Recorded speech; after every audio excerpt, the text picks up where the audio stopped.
Okay, welcome to the Carrie M. McLain Memorial Museum in Nome. And our museum is named after Carrie McLain, who realized that Nome had a very unique history and she started collecting it. She made a film that she showed people, and she encouraged people that lived here to donate things to a potential museum. So she's the founder of our collection, and the museum's named after her. And then our building is named after Richard Foster, who was from Nome and a miner, and he was one of our representatives in Juneau for the legislature. And he was also a very big historian. Many people have news articles that he has sent to them while he was in Juneau in the archives. So that's the founding of our museum. And in about 2016, we built a new building, a new home for it. So our museum features Native culture and also our gold rush history. Nome was, the city of Nome was based on gold rush. They found gold here and lots of it, and lots of people flocked here in the late 1800s and very early 1900s.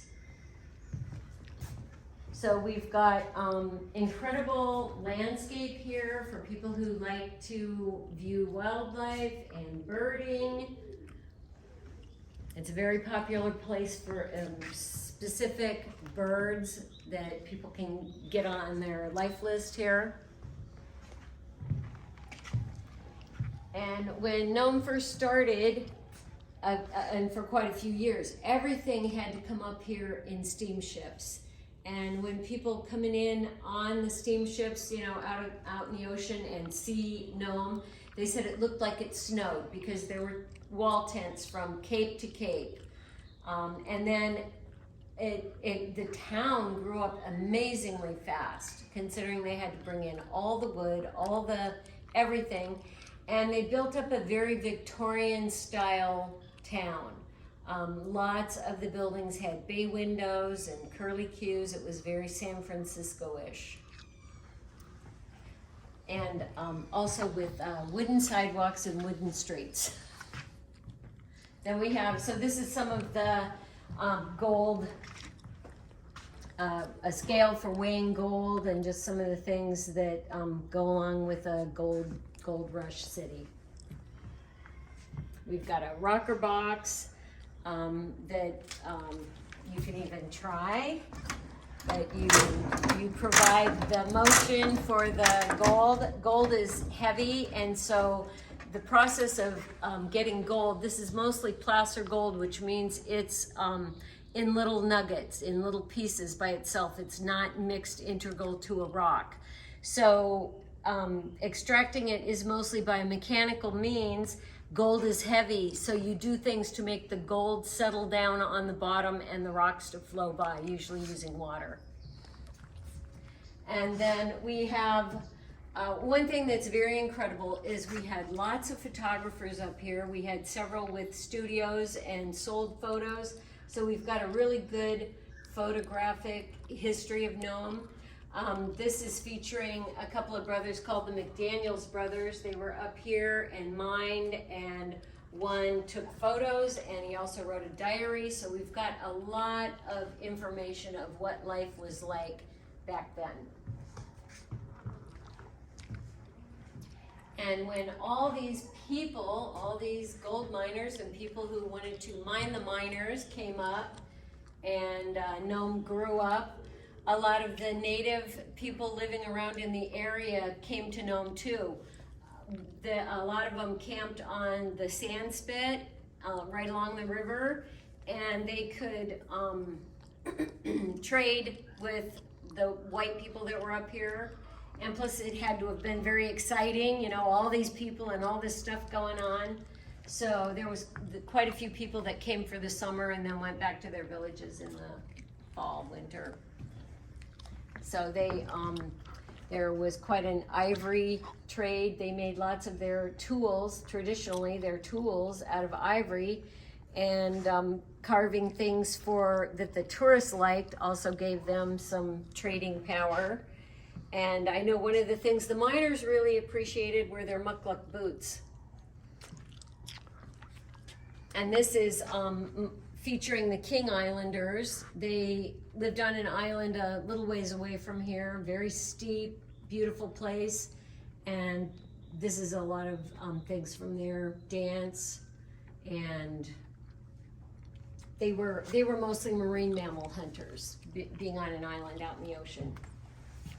And here's an example of some of the ivory carving, and this carving with ink is called scrimshaw. So they scratch the design in there and then cover it with ink and wipe it off, and that's how you get the picture.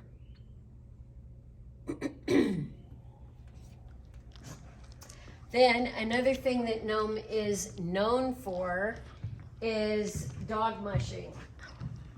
We have, I believe, maybe the oldest kennel club in the country, and dog racing had always been more like a couple guys in the bar, oh, I think my team's faster than yours. And in 1907, they officially formed up the Nome Kennel Club, and in 1908 started holding a race called the All-Alaska Sweepstakes. And it ran on a trail from Nome to Candle and back, which was 400 miles. Believe it or not, there was a telephone line along that line so they could keep track of everyone, where all the teams were, lots of betting, lots of, and there were roadhouses all along this way, so travelers would have a place to stay about a dog team's day's travel. So that was the beginning of dog racing up here. And about, I don't know, a few years into this, Leonard Seppala brought over Siberian Huskies from Russia, and the dogs from here are really the start of the Siberian Husky breeding lines in the American Kennel Club. And then also a famous story, which is what this is referring to, is diphtheria broke out in Nome in 1925 in the winter. And at that time there were planes, but they didn't know if the planes really could make it all the way in the cold temperatures in the winter. That's something they had not done before. And they found diphtheria serum, and to get it here and to make sure that it wasn't destroyed in a plane wreck, they decided to bring it here by dog team, which was the most reliable travel at that time in the winter. And they put it onto, the mail was brought by different teams in a relay type thing. So they used the mail teams to bring the serum here as fast as possible by a relay. This is also when people listened to all their news on the radio, and this story unfolded across the whole country. So people were really excited to find out, are they going to be able to save the children? Are they going to get there in time? And after it was all over, people wanted to meet these teams and these mushers, and they went on tours down in the lower 48.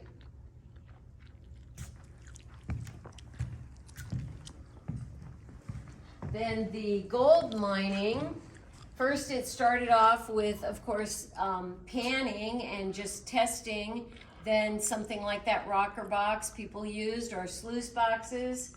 But in about the 1920s, dredges were built up here. And this is an example of the winches that control the lines, that control the dredge. And the dredge is a floating gold recovery machine, and it moves its pond along with it as it digs into the gravel and processes it through the belly of the dredge, and the tailings, the rocks, go out the back, and the gold is caught in sluice boxes inside. So we've got a really nice display of the gold dredging. This is an old, this is the original organ out of the old St. Joseph's Church, which was the original Catholic church built in 1901 up here. Unfortunately, Nome had a huge fire in 1934, so there's not a lot of historic buildings left, but there are some. The Discovery Saloon is another one. And it's amazing how many people came through Nome. Just seeing the crowds on the photos on Front Street. And of course, there were lots of bars, lots of stores, lots of supply places, gambling. From stories I've read, it was pretty much as wild as you could imagine. But at the same time, Nome also had kind of a high society. They had plays, they had operas, they had entertainers that came, high wire walkers. They had a literary society. So it was a mix of a lot of different things. Then we have the native culture, and that's a 4th of July celebration.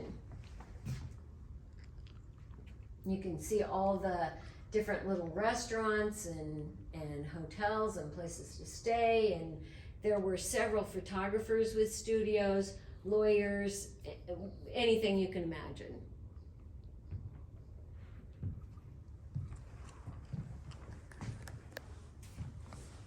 And then this is a little bit about the history of the museum itself. It was a building right on Front Street, and although it never flooded, it's very vulnerable to big storms because it's right on the seawall.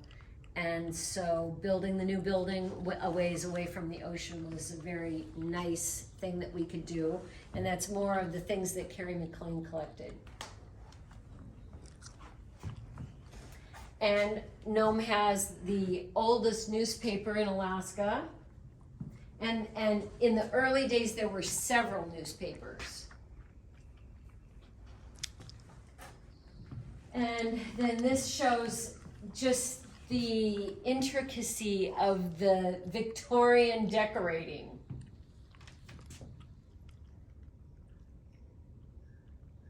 Which I think this home was done up for a wedding right here, but the paper flowers, they would have, parties in, like there was a Masonic hall, there was an Eagles hall, there was several big, fraternal halls, and they would decorate them like crazy for all these different parties and stuff.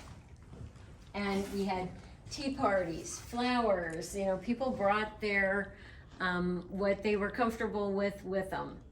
And then also mixed in, a lot of people collected native crafts. So you've got, the walls decorated in that cabin with the native arts.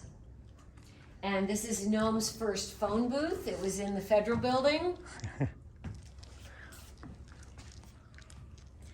And we also had reindeer travel.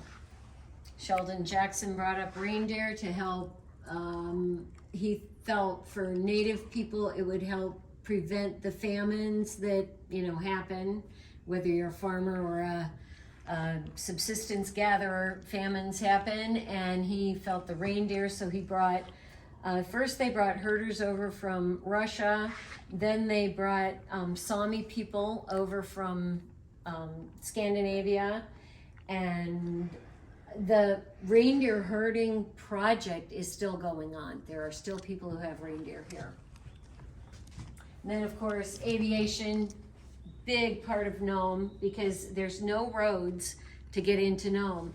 Although we do have 3 70-mile roads that you can travel, so that is very unusual for bush community. We've got a lot of space where you can get out and see the countryside. And then we've got one thing that is big. Nome is the ending point for the Iditarod sled dog race.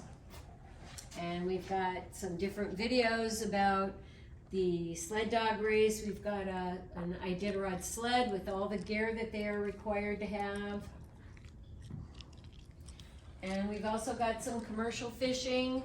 We've got some commercial fishing, but definitely the historical fishing here is pretty much a part of everyone's lives. Everyone likes to fish, or just about everyone likes to fish, and it is a very big part of home life and doing things with the children and the elders, and just a very big part of Nome life. And that is our tour of the museum.